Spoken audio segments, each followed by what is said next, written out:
Yes, alright, bana mambo vipi? And of course, utakuwa uko kinoma noma. Mimi naitwa Hessen the Max and this is Alpha TV. Kama ndo kwanza una join, make sure umesubscribe hapo chini ili kuwa kwanza kupata notification.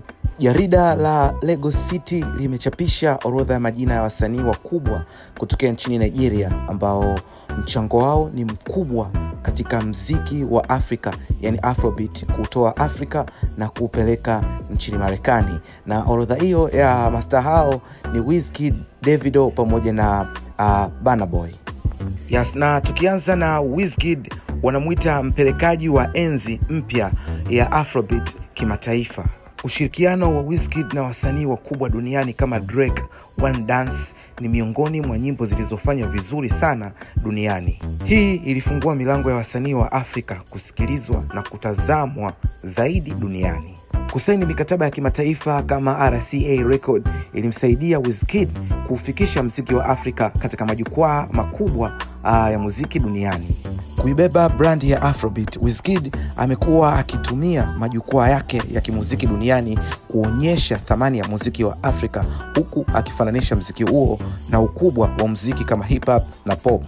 Kufanya shows katika majukwaa makubwa ya muziki duniani kama O2 Arena London, ambapo alishawahi kujaza mara kadhaa. Hii ilionyesha ukubwa wa muziki wa Afrika kutoka kwa Wizkid.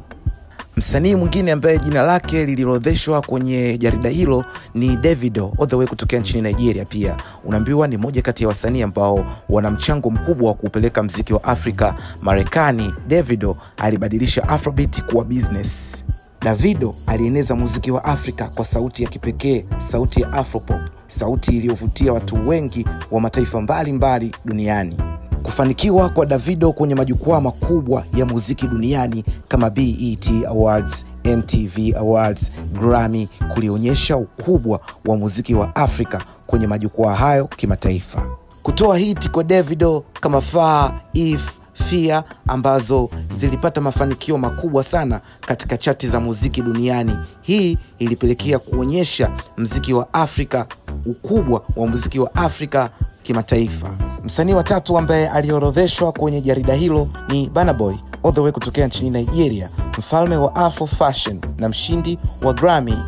Burna Boy kupata Grammy mwaka 2021 kupitia albamu yake ya Twice as Tall kulithibitisha ukubwa wa muziki wa Afrika katika jukwaa la kimataifa. Burna Boy amekuwa ni msanii ambaye anafanya Afro Fashion, yani anachanganya muziki wa Afrobeat, anachanganya pop, anachanganya reggae, anachanganya dancehall, anachanganya.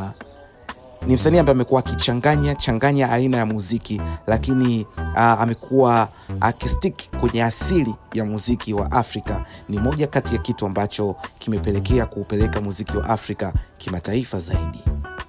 Kati ya Wizkid, Davido pamoja na Burna Boy, ni yupi ambaye amekuvutia zaidi katika juhudi zake za kuutangaza muziki wa Afrika kimataifa zaidi?